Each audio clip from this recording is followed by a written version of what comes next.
What a great crowd. Are we ready to take freedom in America all the way, folks? Are we ready to roll? You feeling fired up? Yeah, it's time to get fired up, ladies and gentlemen, because right now, you and I and our children, we are watching the largest expansion of government power in our lifetime. That's what is happening. And as the power of the government expands, our individual liberties shrink. That is a fact of life. It cannot be avoided. So in Washington and Annapolis, haven't we had for far too long people in those seats that want bigger and bigger government and only to feed themselves? Yes, we have, ladies and gentlemen. Is bigger government and less liberty the answer to the problems of America or the world? No, they are not, and we know that to be the case. Let's name a few names of some of the culprits.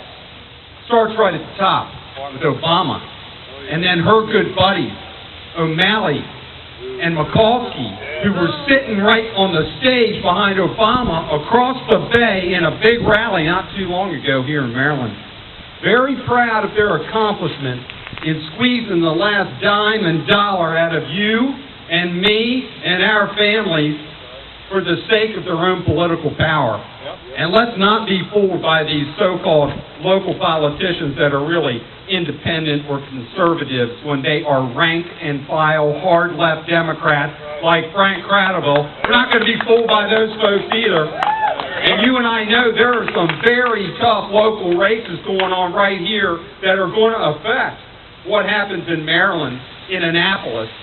And ladies and gentlemen, I'm begging you, on behalf of all those hard-working candidates who are solid conservatives, and you know who they are, to get out there and vote for them, and you put those leftists out. And do this tonight. For your bedtime reading, pick up a copy of a thesaurus. And if you don't have one, go to the library and get one. Roget's Thesaurus. And look at the synonyms of the word socialist.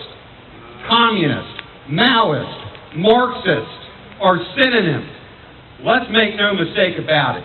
When we examine how did we get here now, today, it's been 100 years of lies about what the United States Constitution stands for. Not just the 60s generation, not just the Obama-Clinton thing. No, ma'am. No, sir. Some of you know I'm an attorney, and I've been wondering whether our federal judges are lawyers who took their oath seriously, because I don't think so. I think most of our federal courts right now have engineers, social engineers. That's what's on the bench. And they care about rewriting our culture, our hopes and dreams, and ignoring the fact. The truth is, the Constitution, this is what it says. Socialism's unconstitutional.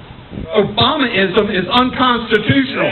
Mikulskiism and Cradavilleism are unconstitutional. It doesn't take long to read this book, this Constitution. Whip it out. Take a look at it. Look at the powers of Congress. They're all about defending some things. Defending your right to have your own property and own it yourself. It is your property, not their property. This is a philosophical distinction that cuts right to the core of our very liberty and freedom. We have got to get realistic and stand up and say, you know what's great about America? And America is great. What's exceptional about America? And America is exceptional. What's great about it is that we honor free enterprise and a rule of law that we can have commerce to develop.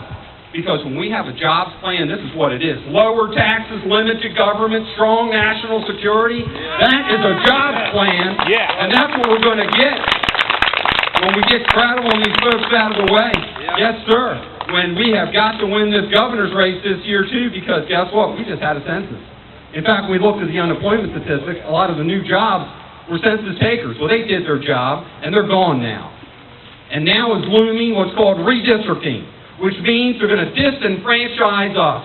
Individuals who are independents, who are libertarians, who are conservatives, who are conservative Democrats, are not going to have a voice in Maryland. They're going to squeeze it out. They want to make this congressional district go away and make the only Republican or conservative seat left up in Harford County out through Frederick County where I live. There'll only be one left if Martin O'Malley becomes the governor of this state. And this is a grave threat, ladies and gentlemen, and it's right here. So this is what I'm asking you to do. I'm asking you to take this very seriously. This is the great state of Maryland. Some of you know my ancestors came up the bay in 1640. Maryland is a great state, but we are an occupied territory. We are.